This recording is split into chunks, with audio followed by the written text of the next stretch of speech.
நான் உங்களோட விஜய் பேசுகிறேன். இன்றைக்கி நம்ம வாராகி அம்மனோட லுக் தான் இன்றைக்கி நம்ம போட்டிருக்கோம். ஸோ ஃபைனல் லுக் என்னன்றதை உங்களுக்கு நான் காட்டுறேன். ஸோ செம்மையாக வந்திருந்தது, எங்கள் எல்லாத்துக்கும் ரொம்ப பிடிச்சிருந்தது. இதுதாங்க ஃபைனல் லுக். ஸோ முடிச்சுட்டு கோயிலில் போய் ஒரு ஷூட் எடுக்கலாம் அப்படின்னு சொல்லி ஒரு பிளான் பண்ணியிருந்தோம். ஸோ மதுரையில் அழகர் கோயில் பக்கத்தில் இருக்கிற பொய்கை கரைப்பட்டியில் இருக்க வாராகி அம்மன் கோயிலுக்கு தான் இப்போ நாங்கள் போயிட்டுருக்கோம். ஸோ எங்களை யார் கூட்டிகிட்டு போகிறாங்கன்னு பார்த்தீங்கன்னா வாராகி அம்மன் தான் கூட்டிகிட்டு போகிறாங்க. ஸோ ஃபைனலாக கோயிலுக்கும் நம்ம வந்துட்டோம். இது தாங்க கோயிலோட முன்பக்கம். இங்கே வந்து பார்த்திங்கன்னா செம்மையாக இருந்தது, எனக்கு ரொம்ப பிடிச்சிருந்தது. அந்த மலையோட அடிவாரத்தில் இந்த கோயில் இருக்கிறது வந்து ரொம்ப அருமையாக இருந்தது பார்க்குறதுக்கே. கோயிலுக்கு தேவையான திங்ஸ் எல்லாமே இங்கேயே வாங்கிக்கலாம். கோயிலில் நுழைஞ்ச உடனே பிரம்மரையும் காயத்ரி தேவியும் நம்ம பார்க்கலாம். அதுபோக இதுதான் அம்மனோட மூலஸ்தலம். அது போக பார்த்திங்கன்னா சைடில் வந்து நம்ம 2-3 ஸ்டில்ஸ் எடுத்துக்கிறோன்னு அவங்க கோயிலை கேட்டிருந்தோம். சரின்னு சொல்லியிருந்தாங்க. ஸோ கோயிலுக்குள்ளேயே நமக்கு அலோடு கொடுத்துருந்தாங்க. கோயிலுக்குள்ளே நம்ம அம்மன் நடக்கிற மாதிரிக்கே நிற்கிற மாதிரிக்கே இந்த மாதிரிக்கெலாம் நிறைய ஃபோட்டோ ஸ்டில்ஸ்லாம் நம்ம வந்து எடுத்துக்கிட்டோம். ஸோ இதில் என்ன ஒரு விஷயம் பார்த்திங்கன்னா, அங்கே மக்கள் வந்து உள்ளே நிறைய பேர் தூங்கிட்டு இருந்தாங்க கோயிலில். சடனாக எல்லோரும் எந்திரிச்ச உடனே அம்மன் தான் நேரில் வந்துட்டாங்களோன்னு நினச்சிட்டு வேகமாக எந்திரிச்சாங்க. எல்லோரும் ஒருத்தர் எழுப்பி விட்டுட்டு.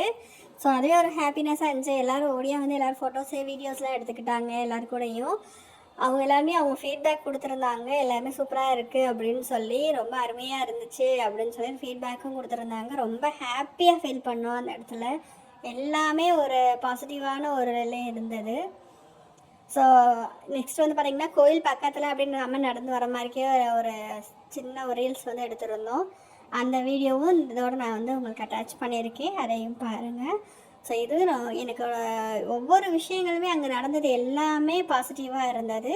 ஸோ அதை முடிச்சு நான் கிளம்பும் போது பார்த்திங்கன்னா இடையில வந்து ஒரு சின்ன ஹில்ஸ் மாதிரிக்கே இருந்தது. அங்கே வந்து கொஞ்சம் ஃபோட்டோ ஸ்டில்ஸ்லாம் எடுக்கலான்னு சொல்லி போயிருந்தோம். ஸோ அங்கே போனோடனே பார்த்திங்கன்னா என்ன ஒரு ஆச்சரியன்னா, அங்கே எப்படி அம்மன் எப்படி கம்பீரமாக உட்காருவாங்களோ அதே மாதிரிக்கே எனக்கு போஸ் கொடுத்துருந்தாங்க என்னுடைய மாடல்ஸ். அண்ட் அவங்களுக்கு ரொம்ப நான் தேங்க் பண்ணணும். அதே மாதிரிக்கே எனக்கு அவங்க நடக்கும்போது, அவங்க உட்காந்துருக்கும் போது, அவங்க கொடுக்குற போசஸ் எல்லாமே பார்த்திங்கன்னா நிஜமாகவே அம்மனே அங்கே இருந்த மாதிரிக்கே எனக்கு ஒரு ஃபீல் ஆச்சு. அது ரொம்ப ஹாப்பியாக நான் வந்து ஃபீல் பண்ணினேன். அவங்க ஒவ்வொரு இடத்துலையுமே எனக்கு இந்த மாதிரி வேணும்னு சொன்ன உடனே அவங்க முகம் காட்டலாம் எதுவுமே பண்ணல. அதே மாதிரிக்கு எனக்கு வந்து ஸ்டில்ஸ் வந்து கொடுத்துருந்தாங்க. அதை முடிச்சுட்டு பக்கத்தில் இருக்க ஒரு வில்லேஜ் போனால் அங்கே பார்த்திங்கன்னா அம்மனோட பீடம் இருந்தது. அந்த பீடத்துலேயே 2-3 ஸ்டில்ஸ் நாங்கள் எடுத்துருந்தோம்.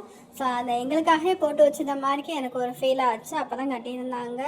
ஸோ நெக்ஸ்ட் வந்து அந்த ஊர் மக்களும் வந்து ஃபோட்டோஸு வீடியோஸ்லாம் நாங்கள் எடுத்துகிட்டு போயிருந்தாங்க.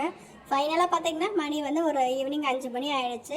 பசிக்குது லேஸ் சாப்பிட்டுட்டு இருந்தோம். அப்போ தான் நம்மளுடைய ஆஞ்சநேயர் கூட்டம்லாம் வந்திருந்தாங்க. ஸோ அவங்களுக்கு 2 பாக்கெட்டை கொடுத்துட்டு நாங்களும் சாப்பிட்டுட்டு அப்படியே பாய் சொல்லிவிட்டு கிளம்பிட்டோம்.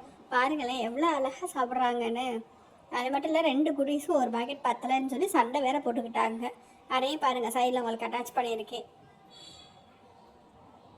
ஓகே, இன்னைக்கோட பொழுது நல்லபடியாக போச்சு. வாராகி அம்மன் அருள் எல்லாத்துக்கும் கிடைக்கணும்னு நானும் வேண்டிக்கிறேன். Thank you so much.